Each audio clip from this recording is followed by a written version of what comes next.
you have some time to look at questions 1 to 6.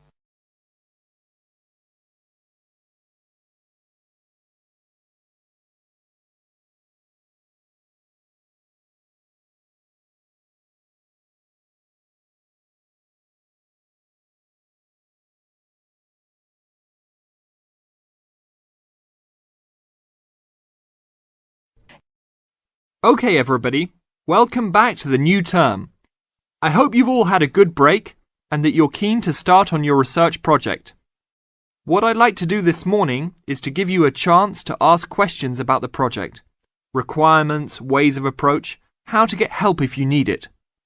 Today is informal. It may be already written on paper, but it's nice to have an opportunity to have it confirmed. So, any questions? Dr. Archer, is there a confirmed due date yet to hand it in? Yes, I can now confirm that it's 16th of July, not 15th as first advised. Okay? And what about the word limit? Well, there is some flexibility on this, but in general it's 8 to 10,000 words. Ah, I see. And you can choose your topic, anything from years 2 and 3. Yes? I still can't work out what I want to do it on. In that case, you should see your course tutor to agree on your final topic, and you should also be aware that there is special assistance available at the library on library resources if you need help on that. Can I just check on the deadlines for everything? Certainly. Look, let me write it on the board when each stage should be completed. First of all, you've got to work on your basic project outline, and that's due in to your course tutor by 21st of February. Which is only 2 weeks away, so you need to get cracking on that. Do we have to include a full reference list by then too? No, your reference list is due on 6th of April, which is 1 week later, so you have time to discuss this with your tutor. And when should we be doing the research? Well, that's over a 1-month period, essentially April to May. And the write-up? Well, you need to do quite a bit of research before you get going on your writing, so that's really May to July, with the due date for handing in on the 16th. Any more questions? Before you hear the rest of the conversation, you have some time to look at questions 7 to 10.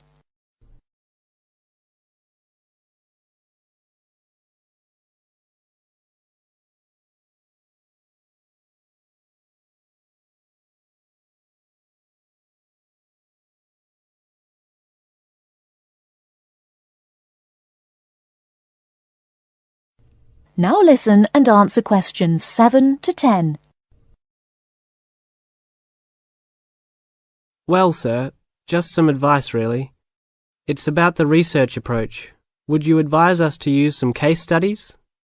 Well, Larry, I know these can be difficult to arrange sometimes, but I really feel they are of great benefit in this subject. You can always talk to your tutor if you're having difficulty. Yes? I've looked over some previous research projects that are in the library. Is that a good idea, sir? I heard. Okay. I don't think you should go through them in detail, especially at this early stage, or you might end up being influenced by them more than you realise. But yes, it really is about the best guide you can have to what's required to what's expected in this type of project. Sorry, Judy, I butted in on you. That's all right. It's just that I noticed one project was a joint one. They worked together as a pair. Is that a good idea? Yes, I remember that paper. Working in a pair can have some advantages, but to be frank, this is meant to be an individual project, so it's best to work on your own. About using subjects, is it okay if we use family members? Your own relatives? I don't see why not. They probably offer some advantages in terms of availability. Although you need to guard against possible effects on your research outcomes. So, you can if you want. Perhaps you should discuss this with your tutor if you plan to use relatives, so you can approach it in the best way. Okay, thanks. Okay then. Well, I hope we've been able to sort out a few things. You're welcome to see me at any time, or drop me a note if you have any more queries. Fine, thanks. That is the end of part 1. You now have half a minute to check your answers.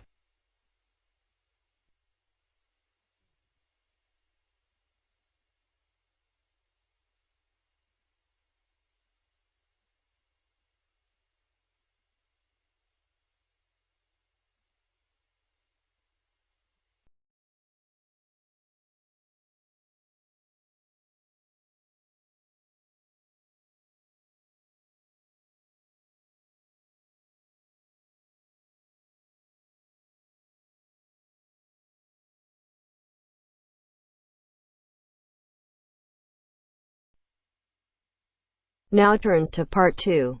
Part 2. You will hear two students and their tutor discussing a survey project. First, you have some time to look at questions 11 to 16.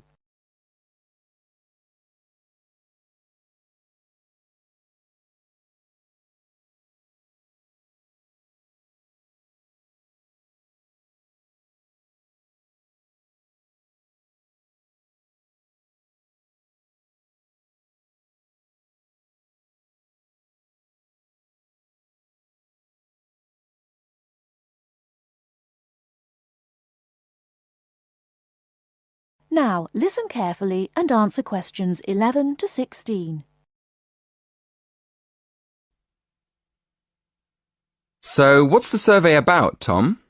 It's about where students want to live and how they choose. Basically, their accommodation preferences. We've actually tried it out with a few students already. Okay, that sounds fine. So, to start with, how many questions have you got? 20? Is that too many? Yes, it is, really. People get fed up answering lots of questions and they stop thinking about their answers. Right, so we need to think about that again. What do you think of the first 3 questions? You want to know what affects students' choice of accommodation when they go to university? Yes, we want to find out which has the most effect. The cost, the number of rooms in the house or flat, or the distance from campus. And then we asked another question. Oh, yes? What else did you want to find out? Well, we wondered whether public transport was important. You know, not many students have cars, so it might be quite important for them to be near somewhere where they could catch a bus or train. Yeah, that's a good question. Before you ask any more people, I've got a couple of suggestions for improving the questionnaire. First of all, I think you need to ask fewer questions. As I said, 20 is really too many. I'd cut it down to 10 if I were you. Okay, 10 questions only. And is there anything else you think we should do? Well, yes. Some of the questions are actually quite complicated. I think you should make them clearer. I think they should be easier to understand. And what do you think about asking more questions about cost? No, I don't think you need any more about cost. But you could ask a couple more questions about the reasons for students' decisions. So we should ask some more questions with why. Yes, I think you'd get quite a lot more information if you did that. Thank you. Before you hear the rest of the talk, you have some time to look at questions 17 to 20.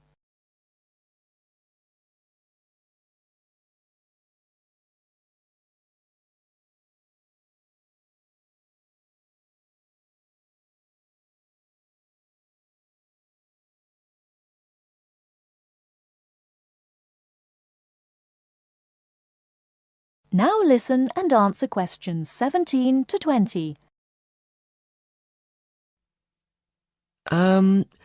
We've already got some results from our first questionnaire.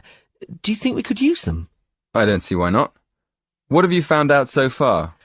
Well, the number of rooms was only important for 16% of the people we asked. It looks like a lot of students are quite happy to share a room, and even fewer people were concerned about being near a bus stop. Only 10%, in fact. I'm surprised about that. But what about the distance from the university? Well, that was quite important.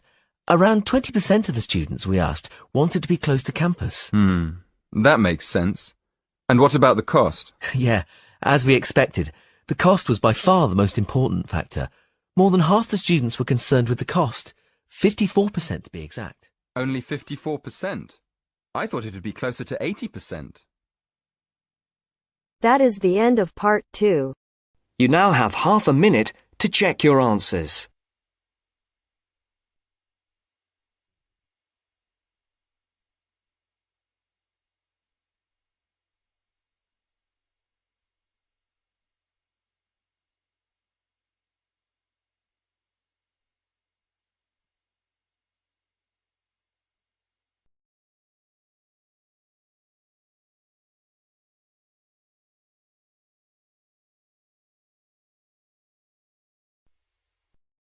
Now turns to part 3. Part 3. You will hear a conversation between two students who will discuss a project they're working on together. You have 30 seconds to look at questions 21 to 27.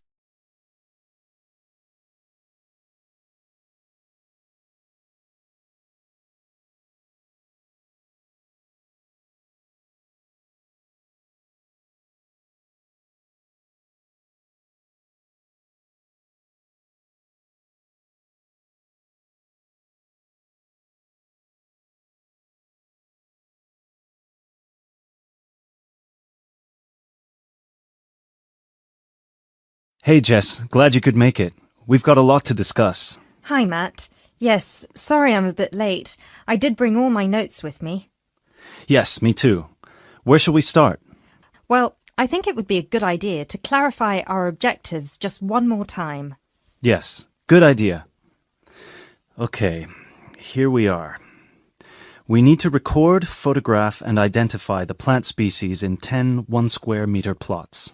Does it say anything about where these plots should be and how they should be laid out? Ah, here it is. It says that all the plots need to be no more than 10 meters apart. And how do we choose them? Ah, this is the fun part. I remember this. Here we are. Make a 1-meter square frame using bamboo sticks available from the department stores. Yes, we've already done that. I know, I'm just reading the whole section. Okay. One person stands roughly in the middle of the chosen area and throws the frame. The other person uses a tape to mark out the square where the frame landed and returns frame to thrower. The thrower then turns a few degrees on the spot and throws again. The thrower must turn slightly after each throw and vary the force of the throw until after the 10th throw they are pointing in almost the same direction as the first. That sounds a bit complicated.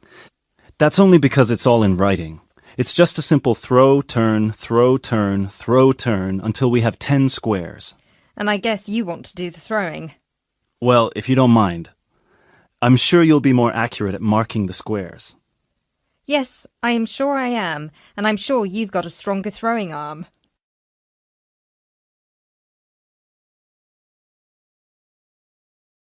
You now have 30 seconds to look at questions 28 to 30.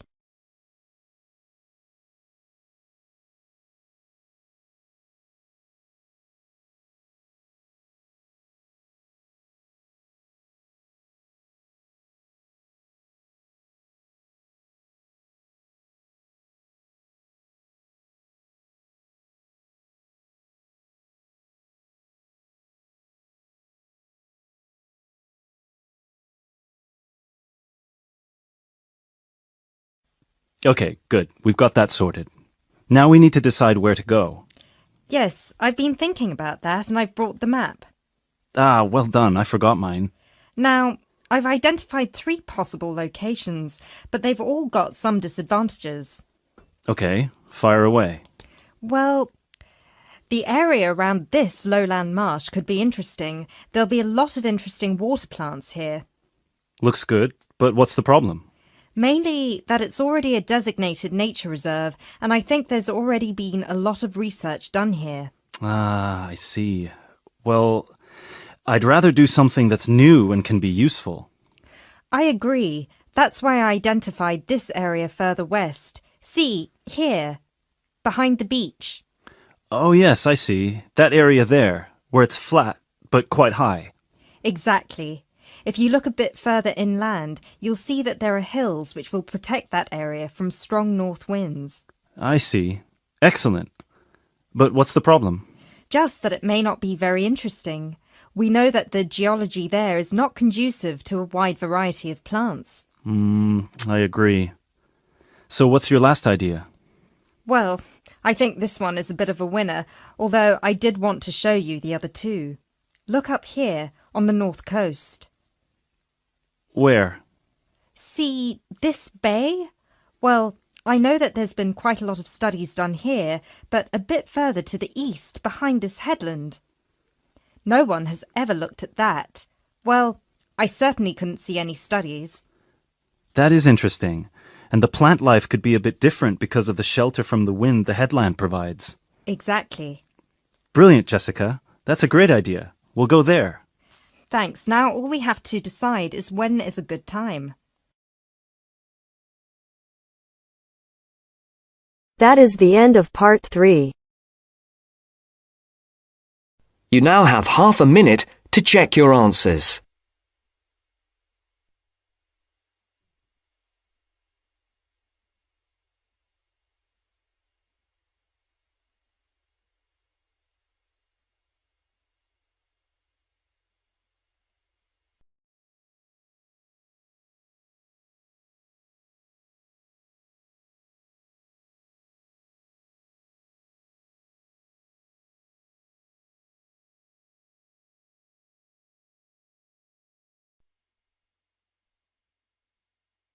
Now turns to part 4. Part 4. You will hear an introduction about an eco-friendly building called the Gherkin. First, you have some time to look at questions 31 to 40.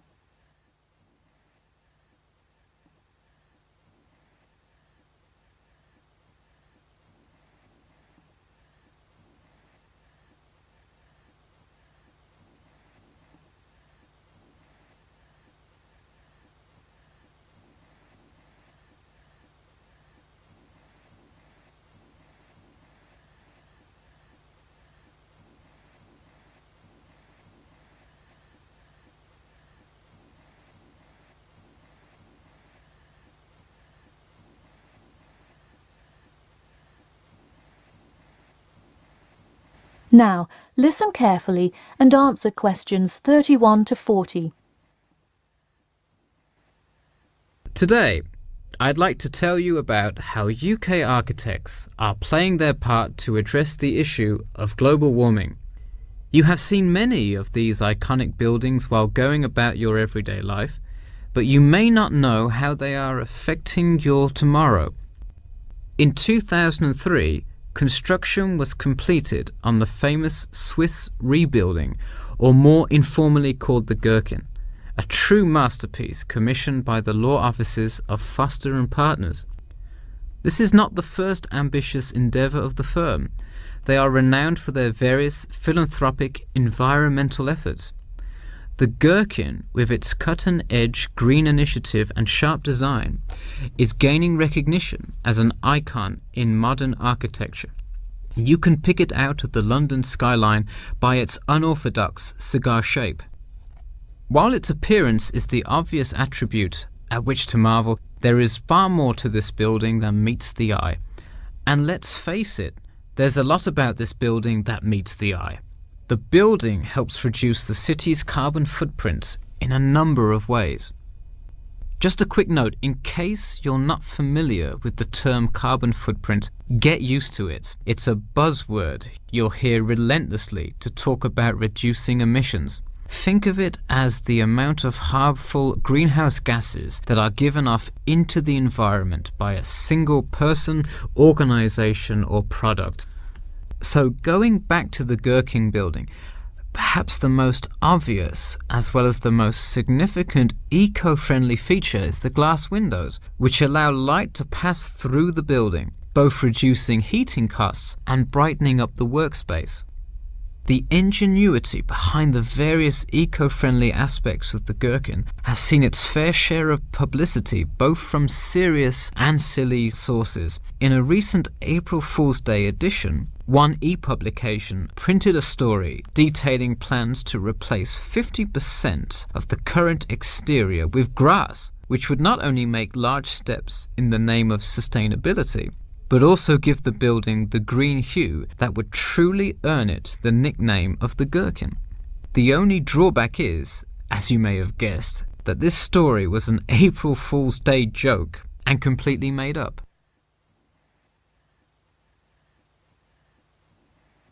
In all seriousness though, the building is setting a new standard of design that other architects and city planners just cannot ignore.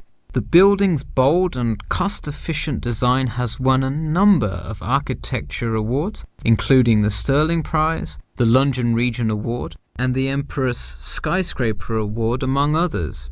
The design comfortably accommodates a large number of offices, while keeping maintenance and operation costs down, striking a superb balance between nature and the workplace. Nature is well and good, as long as the weather is nice outside. Given London's notoriously bad weather, the architects knew they must devise a quality temperature regulation system, and that they did. A special system designed to reduce the building's reliance on air conditioning was devised that cuts consumption in half compared to standard office buildings. There are atria that link each floor vertically to one another, forming spiraling spaces up the entire building. They serve not just as social common spaces, but also act as the building's lungs, distributing clean air from the opening panels in the facade through the entire building. The building isn't all business though. It has its fair share of fun as well. At the very top, a club room offers a picturesque entertainment spot for company functions, private parties, etc., with a breathtaking panoramic view of the city. The creation of such an innovative structure has many wondering what the future of urban planning and architecture may be. Well, if the other projects currently commissioned by Foster & Partners are any indication, the entire city constructed with similarly eco-friendly buildings is not far in the distance. The Masdar City development aims to create a desert city that produces zero waste and removes as much carbon dioxide from the atmosphere as it puts in, a huge feat in protecting our Earth. The Gherkin is a truly impressive feat, yet it is not the only one worth noting. Now to move on to another green initiative, I'll tell you about the Eden Foundation building found in Cornwall. That is the end of part 4.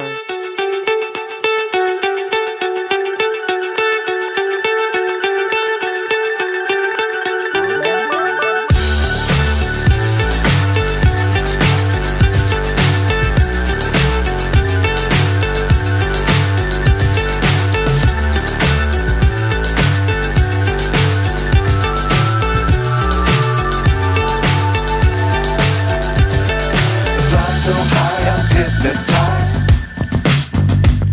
What's up is down, what's left is right. Chasing stars and holding you. I can't see the end, but we'll see it through.